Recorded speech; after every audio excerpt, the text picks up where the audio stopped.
Amém. Meus irmãos, abra sua Bíblia.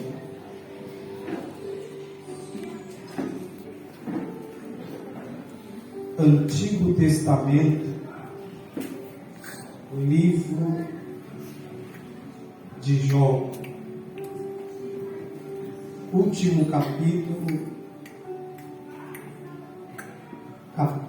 42 e o verso 10.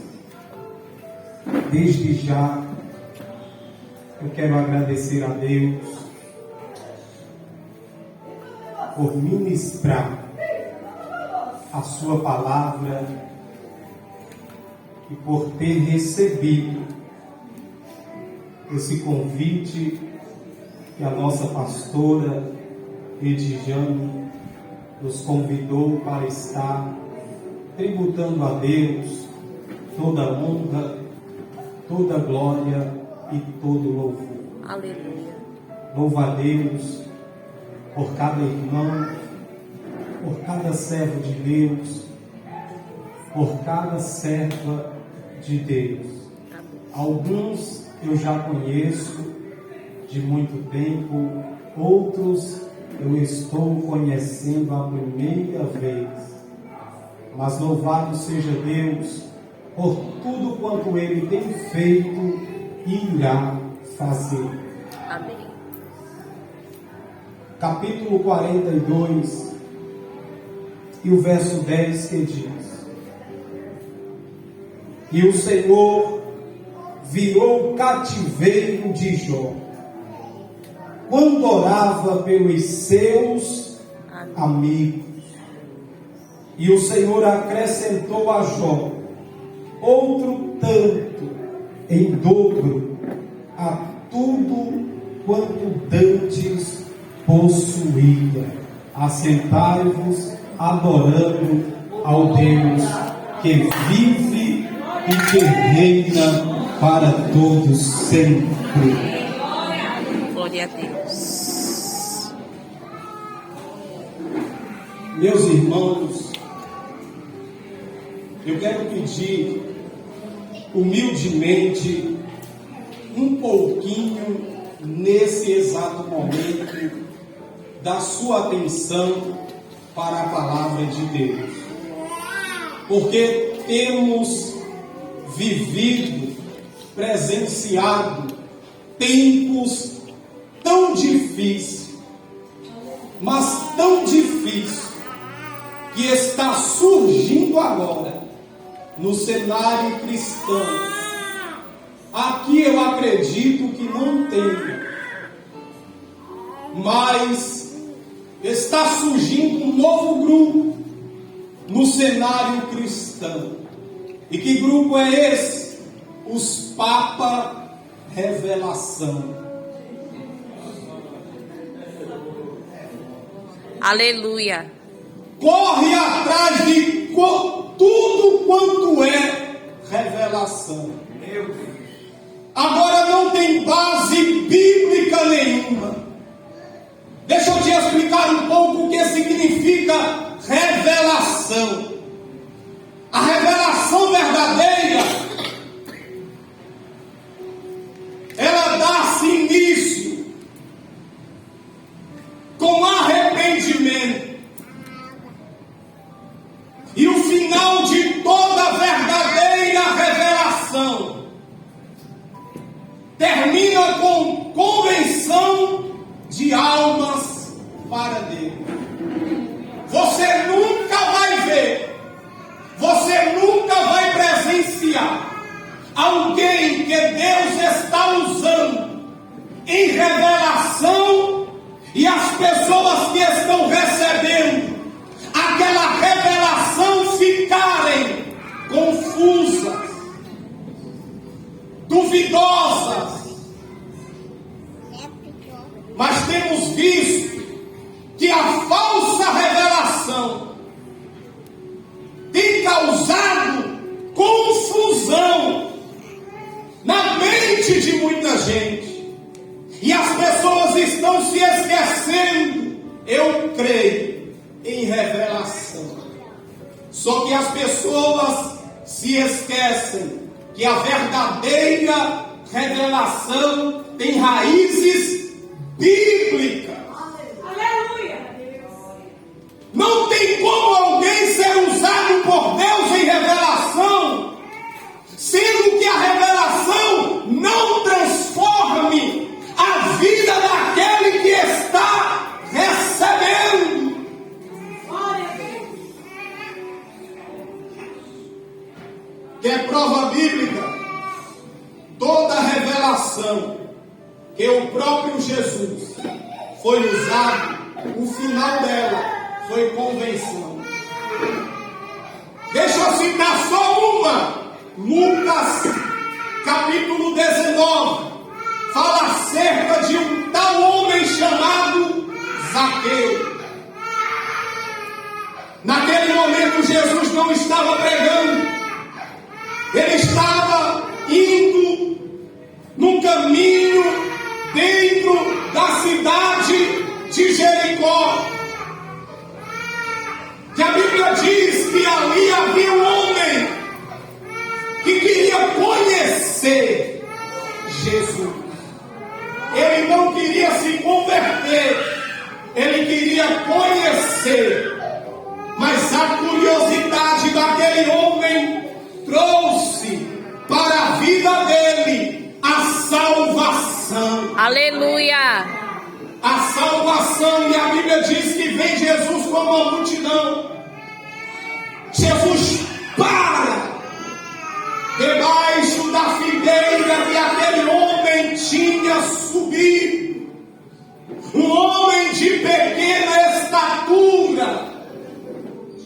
Por ele não querer enfrentar aquela grande multidão, ele sobe aquela figueira brava. Ele faz aquele sacrifício para conhecer quem era aquele que era tão famoso. Não era pela voz que Jesus tinha, não era pela veste que ele vestia. Jesus se torna famoso pelos sinais que Deus operava através dele. Eu preguei uma vez dizendo: tem pregadores que ele acha que a palavra para ser conhecida depende dele, que a palavra para ser falada, pregada, anunciada, proclamada depende dele. Depende não. Certa vez a multidão estava gritando e os discípulos disseram: pede para que eles se calem. Jesus disse: se esse povo se calar, vai acontecer algo sobrenatural. E o que é que vai acontecer, Jesus? Aquelas pedras Aleluia! vão criar boca e vão começar a clamar. Se na terra não tiver pessoas dispostas para abrir a boca e clamar a Deus, Deus vai suscitar filhos de pedras para abrir a boca e clamar.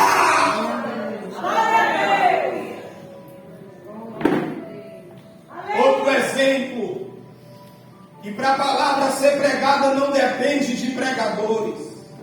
Um profeta recebeu um recado da boca de uma jumenta.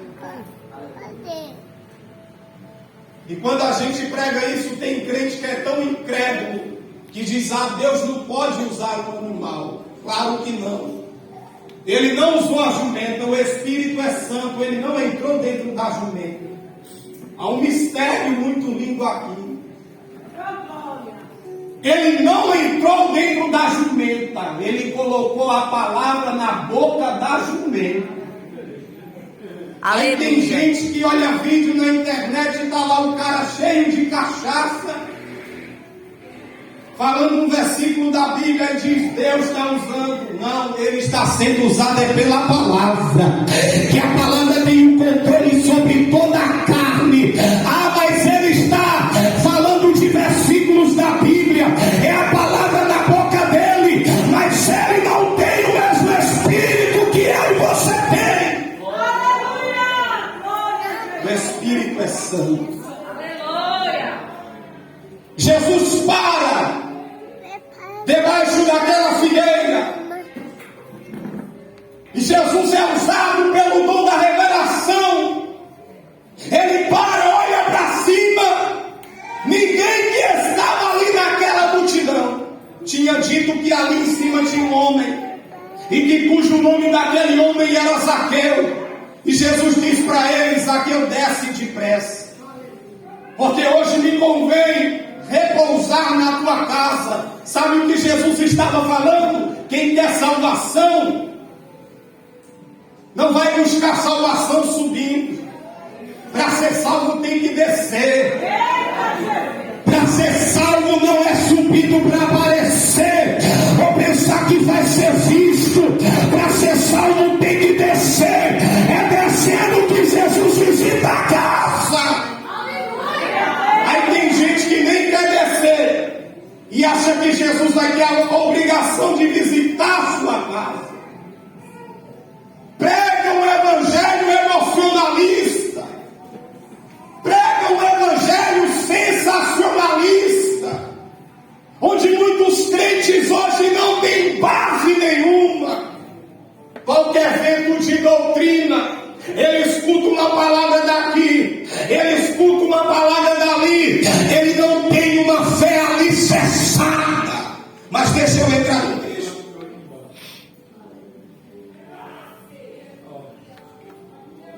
O livro de Jó, eu vou só resumir. Tem 42 capítulos, 1.600 versículos. Para chegar nesse verso 10, Jó passou por um processo tremendo. Começando no capítulo 1, capítulo 2. É todo o processo que Jó passa. Do capítulo 3 até o capítulo 37, ninguém vai ouvir Deus falar. Deus, ele só fala nos últimos 5 capítulos: 38, 39, 40, 41 e 42. E Deus tem a sua maneira de tratar com o ser humano aqui na terra. Para o desobediente, Deus coloca no castigo. Para o obediente, Deus coloca na prova. Aleluia. Ninguém escapa. Não tem escapatória para ninguém. Agora há uma diferença. Então quer dizer, irmão, que Deus não me ama? Claro que ama. Ele tanto ama o desobediente como também o obediente. Por que é que Deus castiga o desobediente? Deixa eu te explicar que pregador bom não é o que só conhece, é o que explica bem e faz você entender o conteúdo da mensagem. A terra está cheia de gente que conhece, mas falta pouca gente que saiba explicar bem. Sabe por que é que você não está dando glória? E eu nem vou pedir para você abrir a boca para dar glória, porque é o Espírito processando a palavra no teu coração. Glória a Deus. Quando a gente está numa sala de aula para aprender, eu duvido, a professora ou o professor está ensinando, você conversando com o aluno da direita ou com o aluno da esquerda, guardar o assunto que vai cair na prova. Não tem como. Então você está caladinho porque o Espírito Santo quer dessa forma. Depois a gente adora. Aleluia. O castigo na vida do desobediente é um tratamento de Deus. Agora o castigo tem início. O final do castigo só depende do do desobediente. Quando ele escolhe obedecer, acontece uma coisa. Deus diz: agora eu vou te tirar do castigo. Como você é obediente, vou te colocar na prova. É do castigo para a prova. Já a prova é diferente, irmãos. Prova só resiste quem é fiel. Aleluia. Mas quem está sendo provado? Acontece algo extraordinário. Porque tudo que é para dar errado na vida daquele que está sendo provado por Deus dá certo. Já na vida do desobediente que está sendo castigado, tudo que é para dar certo dá errado.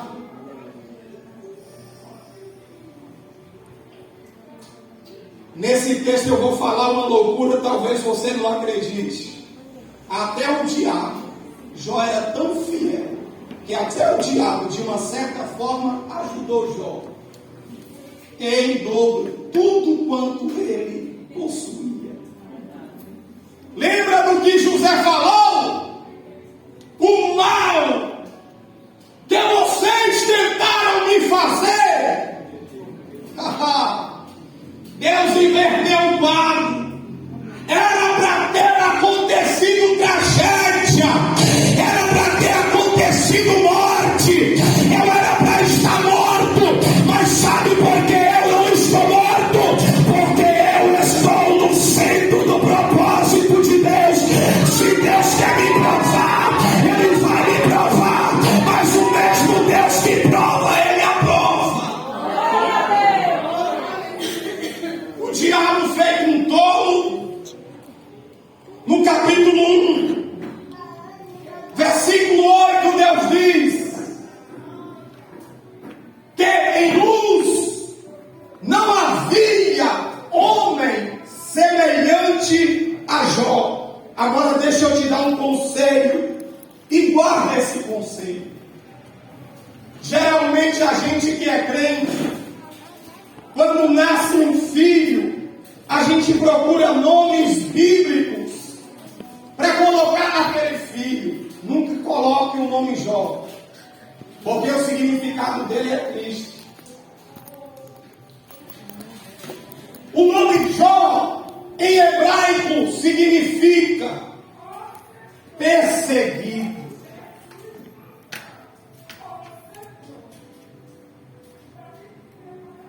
O nome Jó, na localidade que ele habitava, que era nas redondezas da Arábia, em árabe significa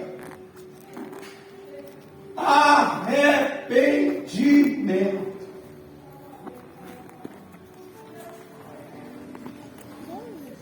E Deus dá 4 características ao respeito de Jó.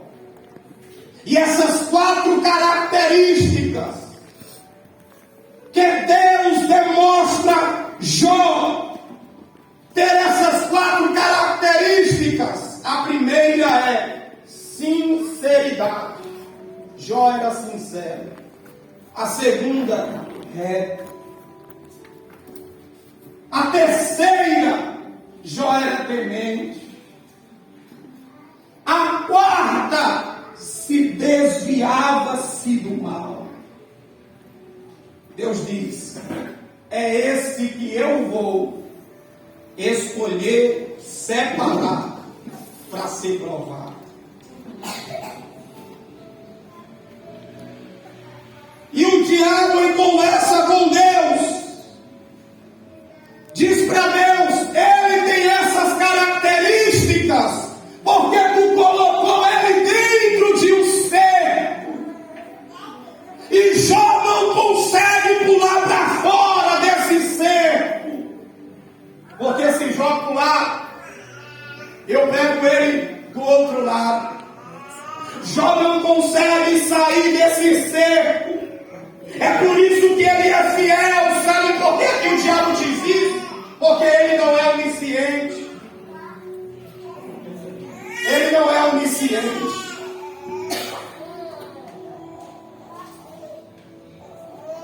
E ele viu Jó cercado de bens. A família de Jó perfeita. Os filhos unidos até para morrer. Morreram todos juntos. Não estavam em casas separadas. Eles estavam na mesma casa. Jó, depois dessa prova, quando se dá início aos 70 anos de idade, já velhinho, o diabo diz para Deus: toca em tudo quanto ele tem e verás que ele vai blasfemar. Deus disse: eu não vou tocar, porque o que eu dei está dado, o que eu liberei está liberado. Eu não tomo, mas permito que você tome. Agora só não toque na alma dele. Para resumir, Jó se encontra agora em um estado deplorável.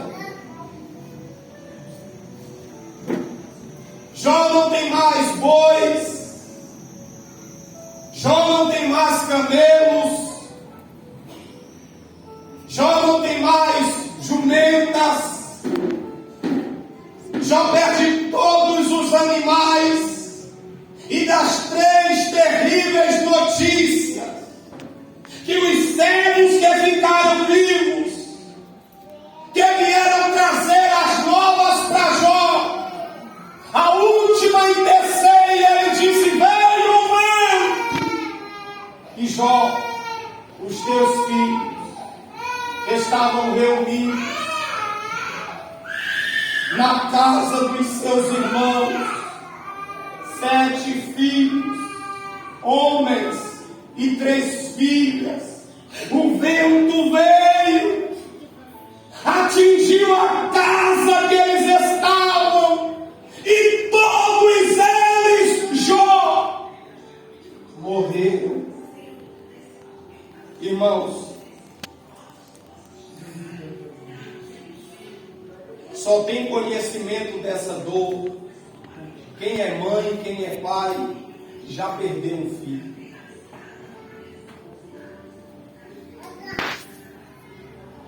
Só consegue sentir a dor que Jó e a sua esposa sentiu quem é pai, quem é mãe, que perdeu um filho.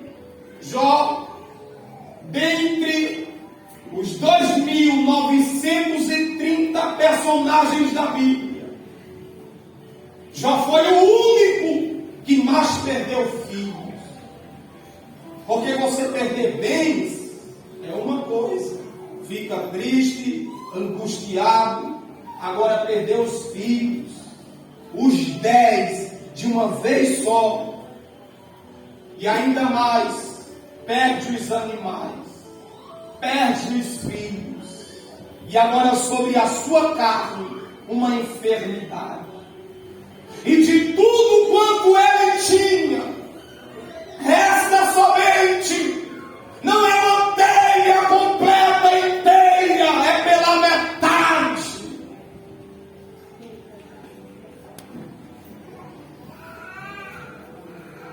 Porque mesmo sendo provado, a gente não pode contar vantagens, tudo fica pela metade. Tem um pouquinho de comida na despensa, Deus faz o quê?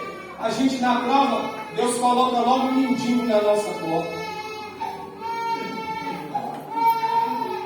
E ai da gente se negar. Na prova a gente tem que ajudar e precisando de ajuda, minha pastora. Na prova a gente tem que orar e precisando de oração. E ai da gente se a gente abrir a boca e falar: eu não vou ajudar.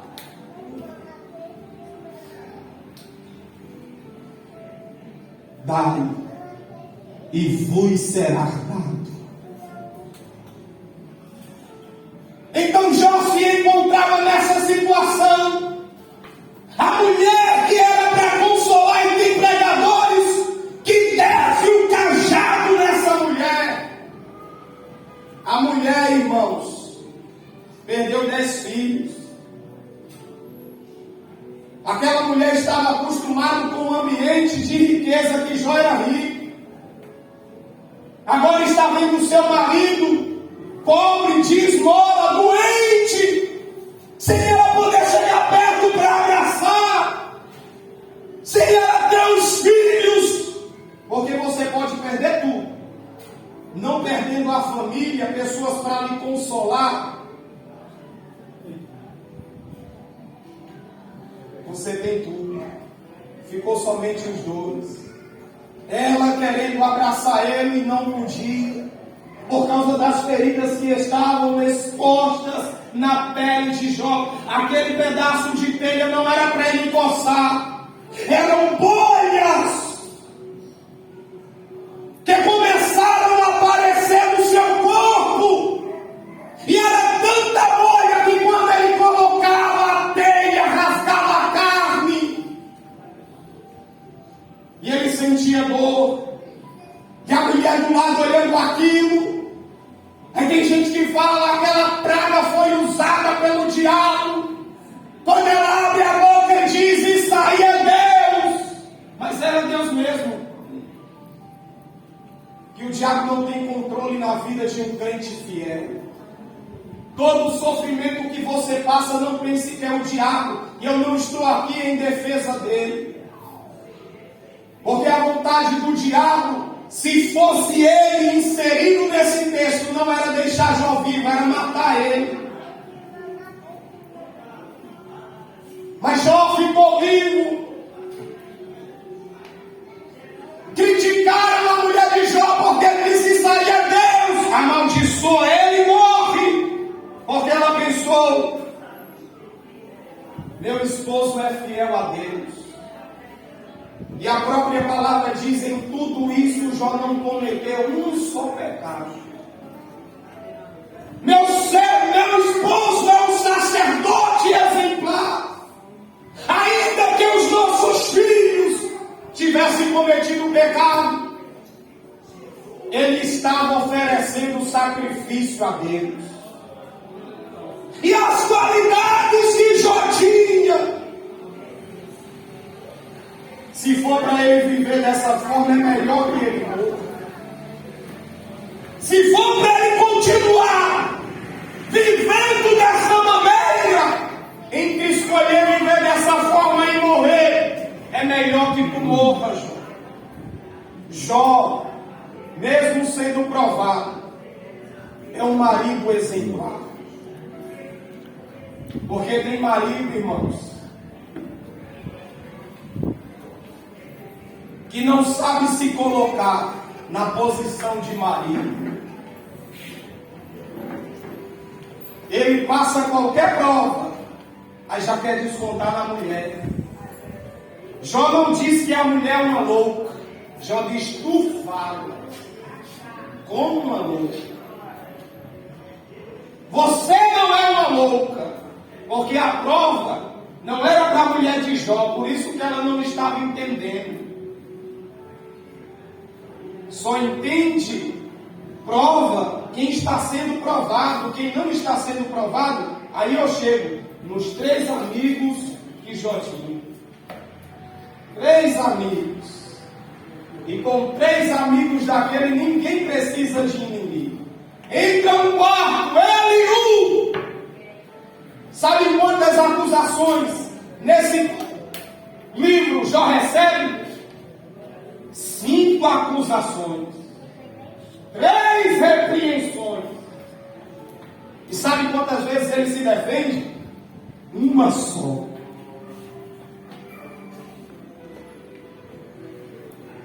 Tem um que fala para Jó, tu tem que se converter. Ninguém sabe, irmão, o que tu passa. Você está sendo provado.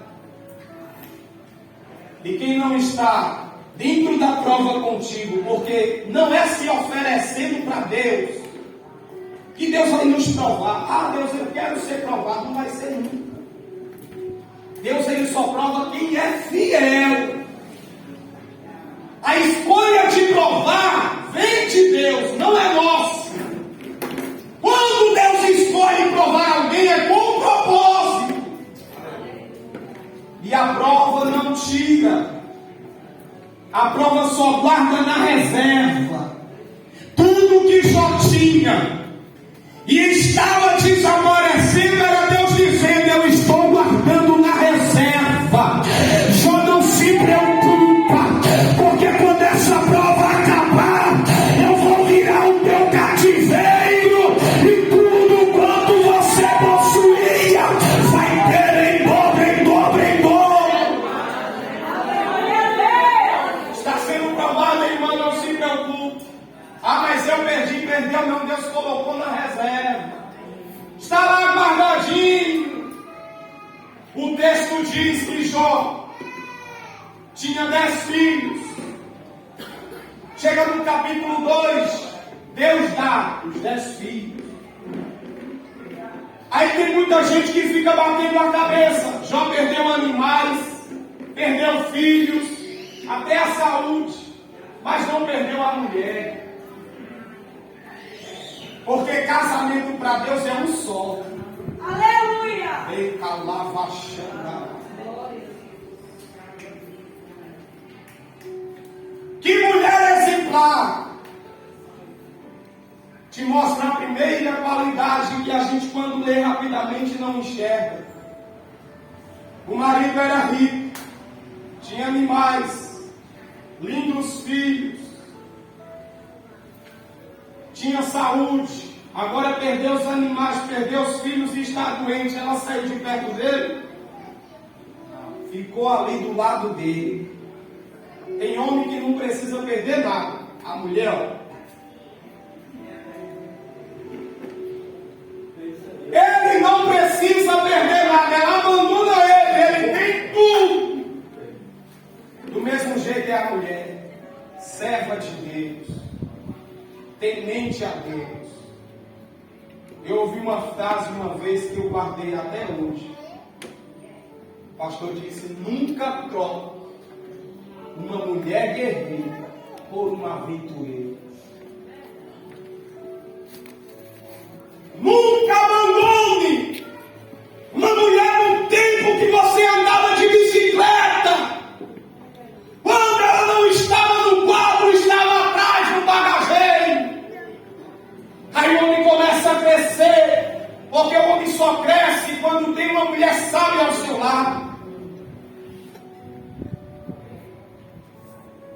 A mulher sábia edifica, a tola com as suas próprias mãos destrói.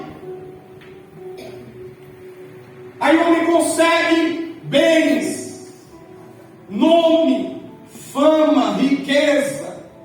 Aí aparece uma aventureira. Ele já começa a desprezar a mulher guerreira. Troca ela pela aventureira. Jó doente, enfermo. Deus não fala. Porque na prova, muitas das vezes, o que mais dói é o silêncio de Deus. E a primeira palavra, quando Deus vai dirigir a Jó no capítulo 38, é uma pergunta. E a pergunta que Deus faz a Jó é essa: onde era que tu estavas quando eu criei a terra? Onde era que tu estavas, Jó? Tu nem existia, mas eu já era. Tu não era formado, mas eu te formei. Tu não me conhecia, mas eu te conhecia. Eu já sabia quem tu era. Eu já sabia o que tu ia passar. E através de você eu vou envergonhar Satanás e seus adversários. Aleluia! pastor falou aqui, e o que eu acho lindo em Deus é que quanto mais a gente tenta fugir daqueles que se levantam para nos perseguir, Deus traz para a terra.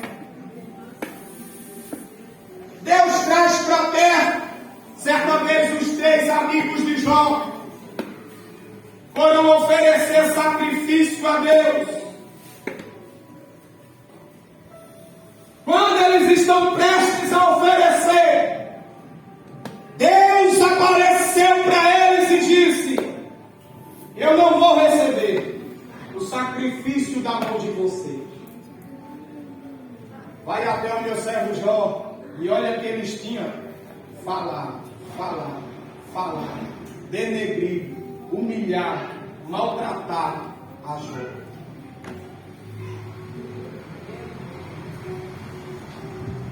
Porque o mais importante não é o que o povo pensa e fala ao teu respeito, é o que Deus pensa ao teu respeito.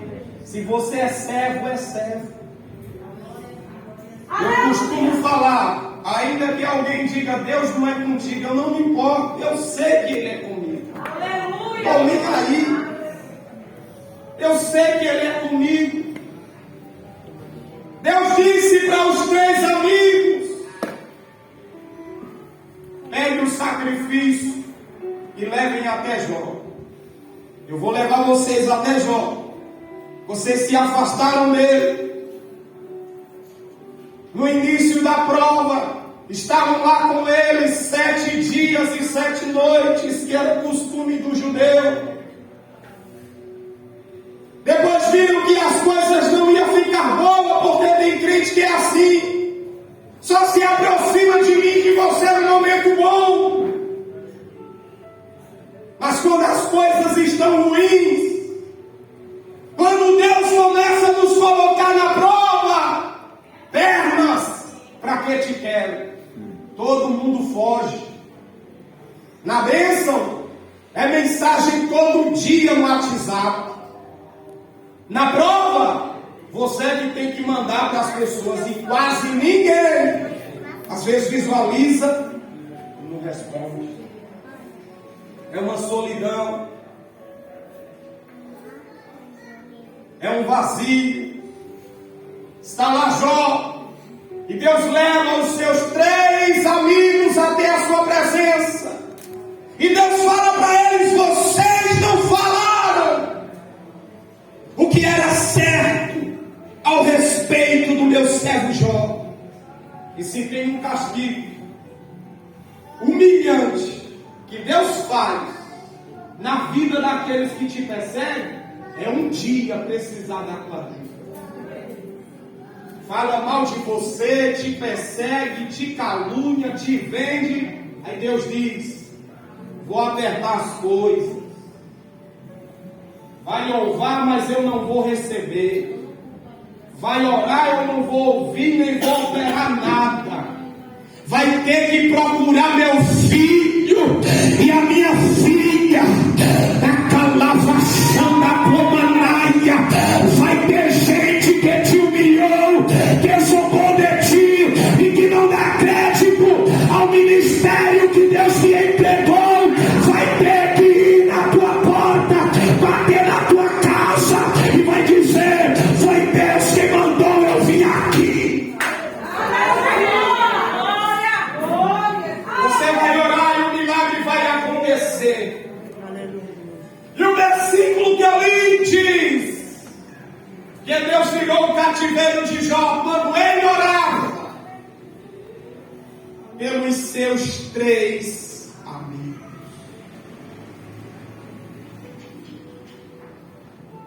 Deus virou o cativeiro de Jó.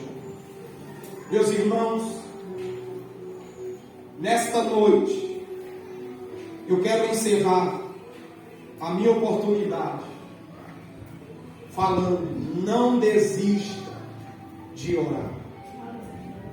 A Bíblia é um livro espiritual. É por isso que você vai ver no texto eles criticando Jó, acusando Jó, e mesmo assim a Bíblia chamando eles de amigo. Lembra de Jesus?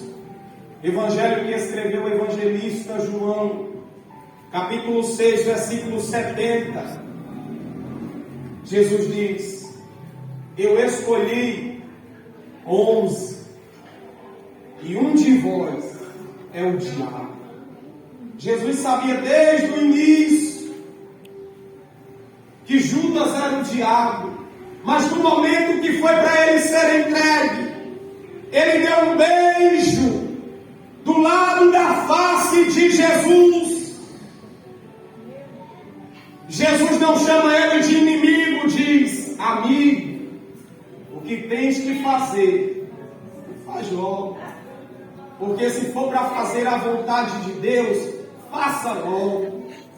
Pode falar mal, pode perseguir, pode caluniar, pode defamar, pode se levantar quem se levantar, mas se Deus é contigo, é na tua vida e escolheu te provar, não se preocupe, irmã, não se preocupe, irmão, porque a carta que Paulo escreveu e enviou aos irmãos que estavam em Roma diz no capítulo 8, versículo 28: todas as coisas contribuem para o bem daqueles que amam a Deus. Vai contribuir. O feitiço que fizeram não vai te matar. A fofoca que levantaram com teu nome vai ser para provar que Deus é na tua vida. Porque a maldição Ele transforma em bênção. E assim eu agradeço a minha oportunidade.